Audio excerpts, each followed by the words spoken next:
राजपुत्र को प्रेम दान। मनुष्य का एक स्वभाव होता है कि वह रहस्य की बातें जानने के लिए बड़ा उत्कंठित रहता है। जो बात सर्वसाधारण को सुलभ है उसके लिए किसी की उत्कंठा नहीं होती, किंतु यदि वही एकांत में रहकर सर्वसाधारण की दृष्टि से हटा दी जाए तो लोगों की उसके प्रति जिज्ञासा बढ़ती ही जाएगी। एक बात और है, जो वस्तु जितने ही अधिक परिश्रम से, जितनी ही अधिक प्रतीक्षा के पश्चात प्राप्त होती है, उसके प्रति उतनी ही अधिक प्रीत भी होती है। वस्तुएं स्वयं मूल्यवान या अमूल्यवान नहीं है, उनकी प्राप्ति की सुलभता दुर्लभता देखकर ही लोगों ने उसका मूल्य स्थापित कर दिया है। यदि हीरा मोती कंकड़ पत्थरों की भांति सर्वत्र मिलने लगे, यदि स्वर्ण मिट्टी की भांति वैसे ही बिना परिश्रम के खोदने से मिल जाया करे, तो ना तो जनता में इन वस्तुओं का इतना अधिक आदर होगा और ना ये बहुमूल्य ही समझी जाएंगी। इसलिए मैं बार बार लोगों से कहता हूँ, अपने को मूल्यवान बनाना चाहते हो तो किसी भी काम में घोर परिश्रम करो। सर्वसाधारण लोगों से अपने को ऊंचा उठा लो, विश्व से प्रेम करना सीखो, तुम मूल्यवान हो जाओगे। संसार में सर्वश्रेष्ठ समझे जाने वाले राजा महाराजे तुम्हारे चरणों में लौटेंगे और तुम उनके मान सम्मान की कुछ भी परवाह ना करोगे। महाप्रभु जो जो राजा से ना मिलने की इच्छा प्रकट करने लगे, त्यों ही त्यों कटकाधेव महाराज प्रताप रुद्रदेव जी की प्रभु दर्शन की उत्सुकता अधिकाधिक बढ़ती गई। अब वे सोते जागते प्रभु के ही संबंध में सोचने लगे। जब सार्वभौम भट्टाचार्य ने कह दिया कि प्रभु स्वयं मिलने के लिए सहमत नहीं हैं, तब महाराज ने सार्वभौम के द्वारा प्रभु के अंतरंग भक्तों के समीप प्रार्थना की कि वे प्रभु के चित्त को हमारी ओर आकर्षित करें। इसलिए उन्होंने अत्यंत स्नेह प्रकट करके राय रामानंद जी को प्रभु के पास भेजा था। राय महाशय प्रभु के परम अंतरंग भक्त बन चुके थे। उन्होंने प्रभु से कई बार निवेदन किया, किंतु प्रभु ने राजा से मिलने की कभी सम्मति नहीं दी। तब एक दिन नित्यानंद जी, सार्वभौम, राय रामानंद तथा कई अत्यंत ही समीपी भक्त प्रभु के समीप पहुंचे। प्रभु के पास पहुंचकर किसी को भी साहस नहीं हुआ कि वे महाराज को दर्शन देने की सिफारिश कर सकें। एक दूसरे की ओर आंखों ही आंखों में संकेत करने लगे। तब कुछ साहस करके नित्यानंद जी ने कहा, प्रभु हम कुछ निवेदन करना चाहते हैं। वैसे तो कहने में संकोच होता है, किंतु जब आपसे ही अपने मनोगत भावों को ना कहेंगे तो फिर और किससे कहेंगे, इसलिए आज्ञा हो तो कहें। प्रभु ने कहा, श्रीपाद आपको संकोच करने की कौन सी बात है, आप जो कहना चाहते हो निर्भय होकर कहें।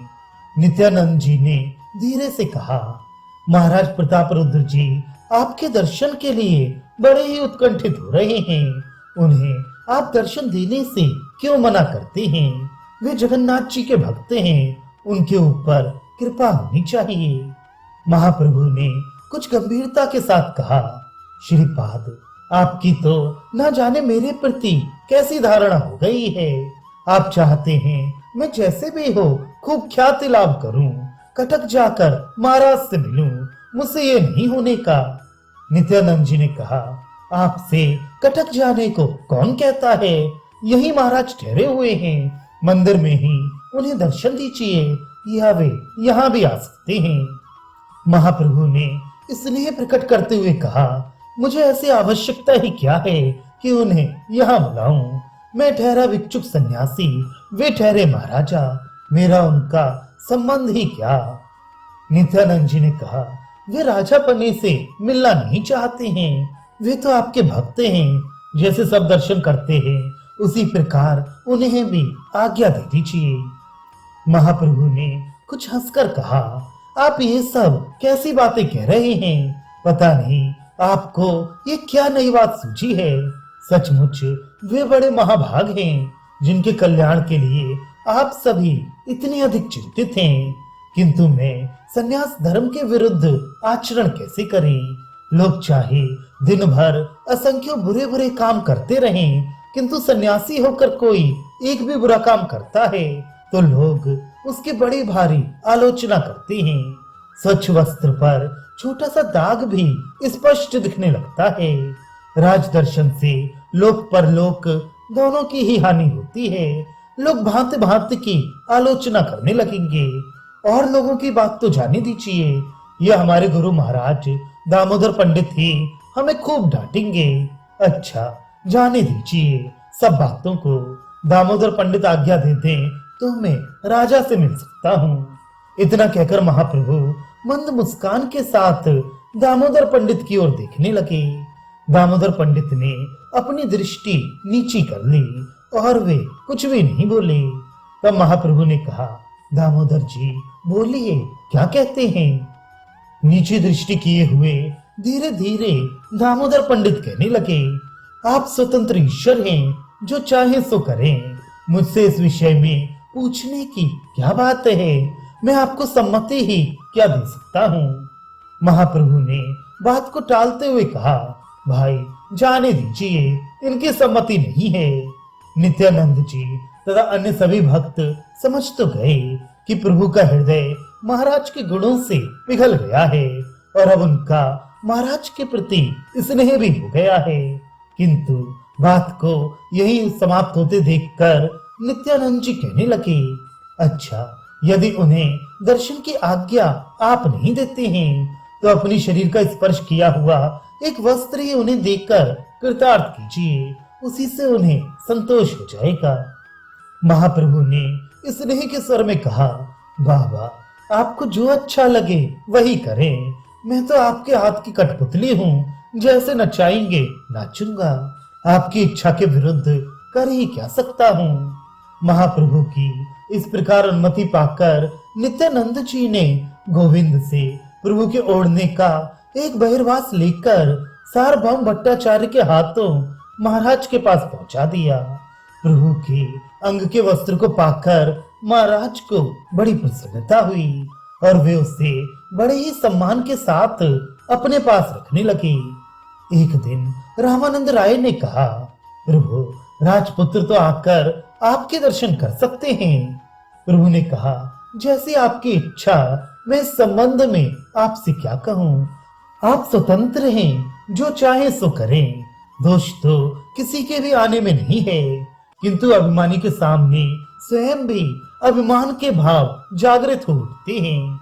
इसलिए सन्यासी को राज दरबार में जाना निषेध बताया है। कैसी भी प्रकृति क्यों ना हो, मान सम्मान की जगह जाने से कुछ ना कुछ तमोगुण आ ही जाता है। बच्चे तो सरल होते हैं, उन्हें मान सम्मान या आदर शिष्टाचार का ध्यान ही नहीं होता, इसलिए उनसे मिलने में किसी को उद्वेग नहीं होता। यदि राजपुत्र आना चाहे तो उसे आप प्रसन्नता पूर्वक ला सकते हैं। प्रभु की आज्ञा पाकर रामानंद जी उसी समय महाराज के निवास स्थान में गए।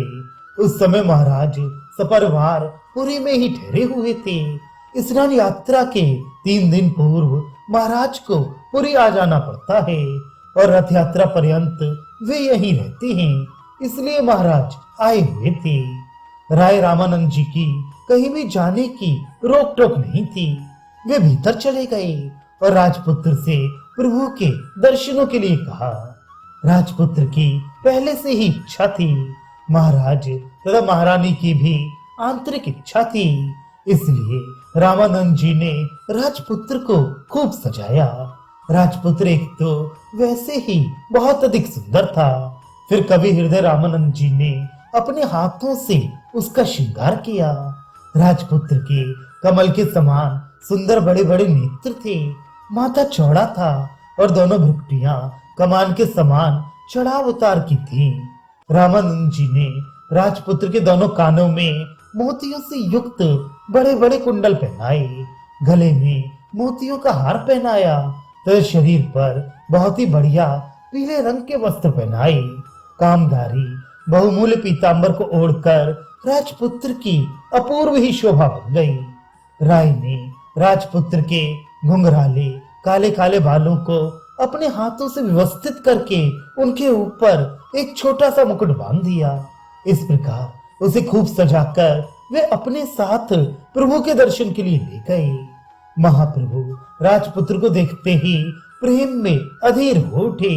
उन्हें भान होने लगा मानो साक्षात श्री कृष्ण ही उनके समीप आ गए हैं। प्रभु राजपुत्र को देखते ही जल्दी से उठे और श्री कृष्ण के सखा के भावावेश में उन्होंने जोरों से राजपुत्र का आलिंगन किया। महाप्रभु का प्रेमालिंगन पाते ही राजपुत्र आनंद में विभोर होकर श्री कृष्ण कहकर जोरों से नृत्य करने लगा। उसके संपूर्ण शरीर में प्रेम के सभी सात्विक भाव एक साथ ही उदित हो उठे। रामानंद जी ने उसे संभाला। महाप्रभु उससे बहुत देर तक बालकों की भांति बातें करते रहे। अंत में फिर आने के लिए बार बार कहकर प्रभु ने उसे विदा किया। महाराज तथा महारानी ने पुत्र को गोद में बिठाकर स्वयं महाप्रभु के स्नेह का अनुभव किया। उस दिन से राजपुत्र प्रायः प्रभु के दर्शनों के लिए रोज ही आता था। उसकी गणना प्रभु के अंतरंग भक्तों में होने लगी।